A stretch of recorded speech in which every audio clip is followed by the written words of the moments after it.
సంగారెడ్డి జిల్లా పటంచెరు నియోజకవర్గం అమీన్పూర్ మున్సిపల్ పరిధిలో నూతనంగా ఏర్పాటు చేసిన జాతిపిత మహాత్మా గాంధీ కాంస్య విగ్రహాన్ని పటంచెరు శాసనసభ్యులు గూడెం మైపాల్ రెడ్డి ఆవిష్కరించారు.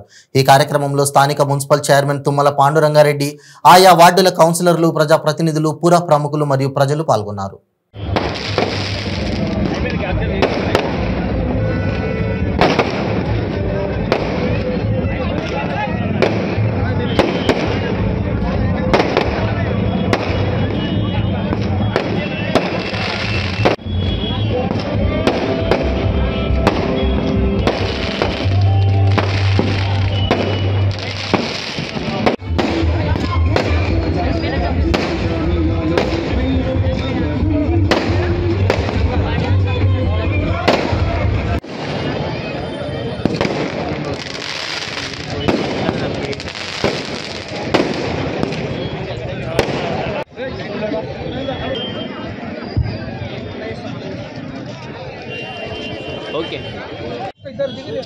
పురస్కరించుకొని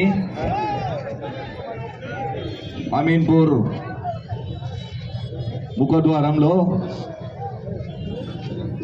మహాత్మా గాంధీ విగ్రహ ఆవిష్కరణ కార్యక్రమానికి విచ్చేసినటువంటి మన పెద్దలు, స్థానిక శాసనసభ్యులు గూడెం మైపాల్ రెడ్డి గారికి ప్రత్యేకంగా నమస్కారాలు, ధన్యవాదాలు తెలుపుతా ఉన్నాను.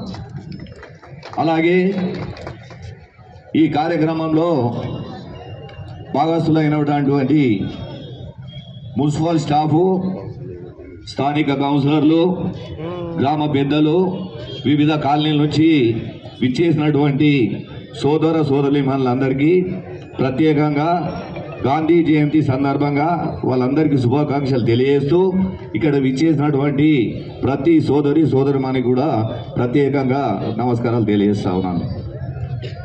ఈ కార్యక్రమానికి విచ్చేసినటువంటి మన గ్రామ పెద్దలు కర్ణం జనార్దన్ గారు, బాషెట్టి అశోక్ గారు, పాపులేషన్ దృష్టిలో పెట్టుకొని ఈ బంధంకొమ్మ నుంచి బొల్లారం అటు చక్రపూరి కాలనీ మీదుగా చైతన్య కాలేజ్ వరకు బ్రహ్మాండమైన రోడ్ కూడా మీరు శాంక్షన్ ఇప్పియాలని చెప్పి మిమ్మల్ని కోరుతా ఉన్నాం. ఎందుకంటే ఇటు పాపులేషన్ పరంగా చాలా పెద్ద ఎత్తున పాపులేషన్ వస్తూ ఉంది. ఈ ఉన్న రోడ్డు సరిపోవడం ఇబ్బందికరంగా ఉంది. కాబట్టి దాన్ని కూడా మీరు త్వరలోనే మంజూరు ఇప్పించి దాని ముహూర్తం కూడా చేయాలని చెప్పి మిమ్మల్ని కోరుకుంటూ ఈ అవకాశం ఇచ్చినందుకు ప్రత్యేకంగా ధన్యవాదాలు తెలియజేస్తున్నాను.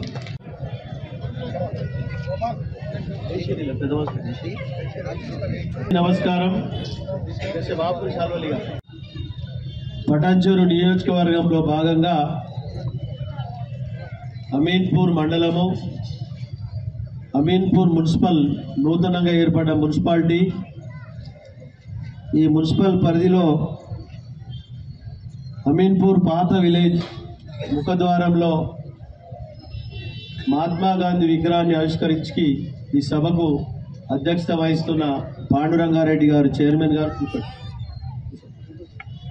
పాండురంగారెడ్డి గారు చైర్మన్ గారు 154వ జయంతి సందర్భంగా ఈ విగ్రహ ఆవిష్కరణ అనేది చాలా సంతోషకరమైన విషయం మా చేతుల మీద జరగడం.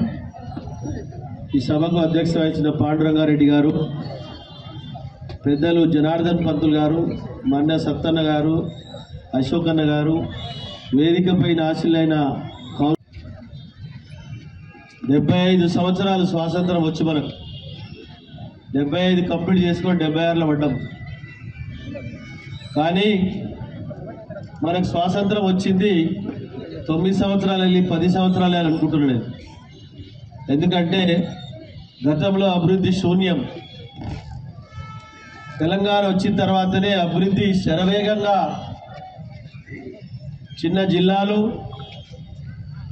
చిన్న మండలాలు, చిన్న గ్రామ పంచాయతీలు, మన నియోజకవర్గంలో 3 మున్సిపాలిటీలు, ఇవన్నీ చేసుకొని అమీన్పూర్ మున్సిపల్ పరిధిలో 10 ఎక్కువ తక్కువ 300 కాలనీలు కొనసాగుతూ ఉన్నాయి.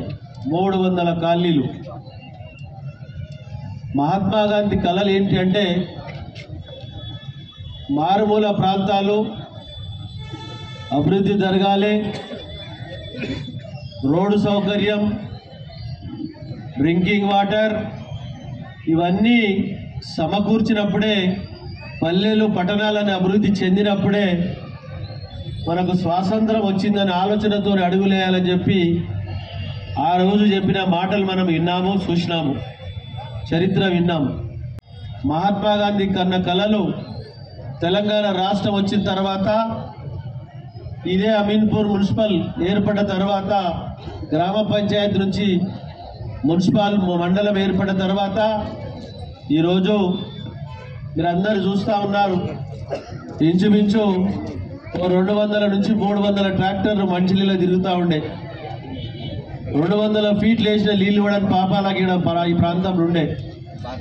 ఈరోజు రిజర్వాయర్లు కట్టుకొని ఇంటింటికి నల్లా ఇస్తూ ఈరోజు కాళేశ్వరంకి వెళ్ళి 600 కిలోమీటర్ల దూరంకి వెళ్ళి మనం ఈరోజు డ్రింకింగ్ వాటర్ ఇంటింటికి అందుతూ ఉన్నది. కొన్ని రిజర్వాయర్లు తయారవుతూ ఉన్నాయి, కొన్ని ఖాళీలకు అందుతాయని కూడా మీ అందరికి తెలియజేస్తా ఉన్నాం.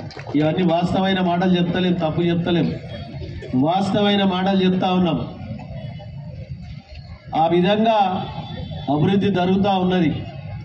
ఒక మున్సిపాలిటీలే కావు, గ్రేటర్ హైదరాబాద్ 3 డివిజన్లు, 3 మున్సిపాలిటీలు, 55 గ్రామ పంచాయతీలు, ఎక్కడికక్కడ రహదారులు కానీ, డ్రైన్స్ కానీ, డ్రింకింగ్ వాటర్ కానీ, కరెంటు కానీ ఇదంతా శరవేగంగా ముందుకు పోతున్న సంగతి మీ అందరికీ తెలుసు. పటాన్చెరు అంటే ఒక మినీ ఇండియా.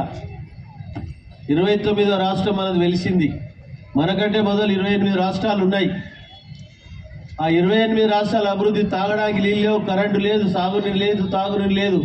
ఇక్కడ పక్కకే కర్ణాటక, మహారాష్ట్ర, ఇక్కడ ఆంధ్రలో పరిస్థితి చూస్తే కుక్కలు చింపిన ఇస్తరాకులేక పరిపాలన నడుస్తూ ఉంది. మీరందరూ ఆలోచన చేయాలి. 8-9 సంవత్సరాలు కంప్లీట్ చేసుకొని 10వ సంవత్సరంలో అడుగుపెట్టిన తెలంగాణ రాష్ట్రం ముఖ్యమంత్రి గారి ఆలోచన తెలంగాణ ప్రజల కోసం, తెలంగాణ అభివృద్ధి కోసం అహర్నిశలు ఆలోచన చేస్తూ శరవేగంగా సంక్షేమం ఒకవైపు, అభివృద్ధి ఒకవైపు 28 రాష్ట్రాలు తెలంగాణ వైపు తొంగి చూస్తూ ఉన్నాయి. వీళ్ళకు పరిపాలించే రీతి తెలియదు అని ఆలోచన ఎక్కిరించిన దాఖలాలు ఉన్నాయి. ఈరోజు నవీనం కూడా జారి పడకుండా మోక చెంప చెల్లు మనటట్టు ఈరోజు 28 రాష్ట్రాలకు ధీటుగా మన తెలంగాణ రాష్ట్రము అభివృద్ధిలో ముందు వరుసలో ఉన్నదన్న సంగతి మీ అందరికి తెలుసు. ఆలోచన చేయాలి.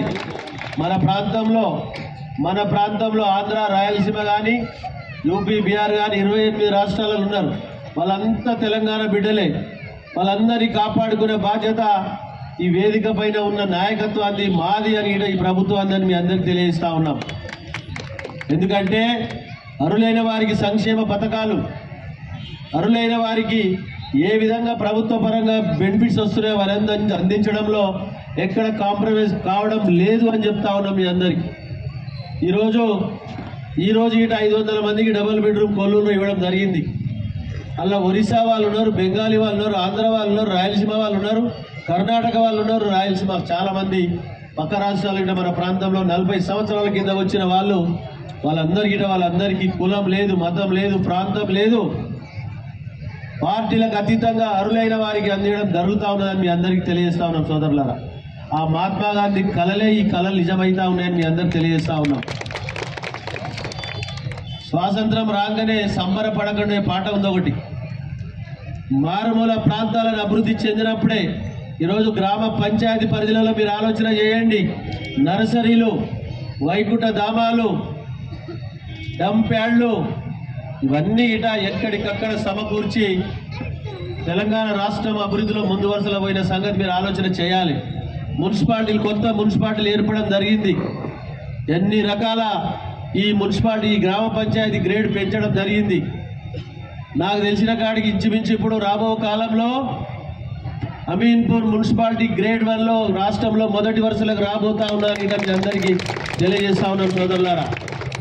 అంత శరవేగంగా అభివృద్ధి జరుగుతూ ఉన్నది. ఎక్కడ కాంప్రమైజ్ కావటం లేదు. ఎక్కడికెక్కడ లోకల్ నాయకత్వం అంతా, కార్యకర్తలంతా జవాబుదారీగా పనిచేస్తూ ఉన్నారు. ప్రజలకు ఎక్కడ ఇబ్బంది వచ్చినా కానీ వారికి అందుబాటులో ఉండి జవాబుదారీగా పనిచేస్తూ ఉన్నారు. కాబట్టి ఆ మహాత్మా గాంధీ కన్నా కలలే ఇవన్నీ నిజమవుతా ఉన్నాయని నేను అనుకుంటా ఉన్నా. కాబట్టి మీరందరూ మన రాష్ట్ర ముఖ్యమంత్రి ఏమైనా సరే మన ప్రాంతంలో ఈరోజు బీరంగూడ రోడ్డు కానీ మన బెందంకొమ్మ రోడ్డు కానీ ఇక్కడ నవ్య రోడ్డు మేము కొత్తగా 2014 ఎమ్మెల్యే గెలిచినప్పుడు నడవడం కష్టపడే జారడంత రోడ్ అది. ఈరోజు సింగిల్ రోడ్ చేసినప్పుడు డబల్ రోడ్ చేసినాం. ఆ రోడ్డుకు ర్యాక్ పార్క్ కూడా చేయబోతా ఉన్నాం. 2-3 ఎకరాలలో నడుస్తుంది ఆన్గోయింగ్ వర్క్. ఒక 5 ఎకరాలలో స్టేడియం ఇస్తా ఉన్నాం. గుట్టంతా బలగొడతా ఉన్నాం. MRO office, police station, meet market, integrated meet market, ఇక్కడ మన జిహెచ్ఎంసీ మన మున్సిపల్ ఆఫీస్కి చక్కగా పోతే రేపు బీరంగూడ రోడ్ ఎంత బిజీ ఉన్నదో అన్ని షాపులు షోరూమ్లు అన్ని రోడ్డుకు వస్తాయని మీ అందరికీ తెలియజేస్తా ఉన్నాను. ఎక్కడికక్కడ కాంప్రమైజ్ కాకుండా ప్రజల అవసరాల కోసం ప్రజల ఆలోచన మేరకే అడుగులేస్తా ఉన్నాం. వస్తారు ఇక రేపు మాపై కొంతమందికి నెల రోజులైతే వస్తారు ఇక కొత్త పుచ్చగాలు వచ్చినట్టు. చేసింది లేదు, ఏం లేదు. వాళ్ళు మేము గిట్ట 20 సంవత్సరాలు వివిధ పార్టీలలో పనిచేసినాం. 1 లక్ష రూపాయలకు చెప్పులు అరిగిపోయిన దాఖలాలు ఉన్నాయి. పింఛన్ ఇస్తా ఉన్నాను. ఒక భర్త చనిపోయిన మహిళకు 2000 పింఛన్ ఇస్తా ఉన్నాను. ఒక రైతు చనిపోతే 5 లక్షలు వస్తూ ఉన్నాయి. రైతు బీమా సంవత్సరానికి 10,000 వస్తూ ఉంది. మరి ఎక్కడ పోయినా డబ్బులప్పుడు ఇవన్నీ ఆలోచన చేయాలి. అంత చదువుకున్న వారు ప్రపంచంలో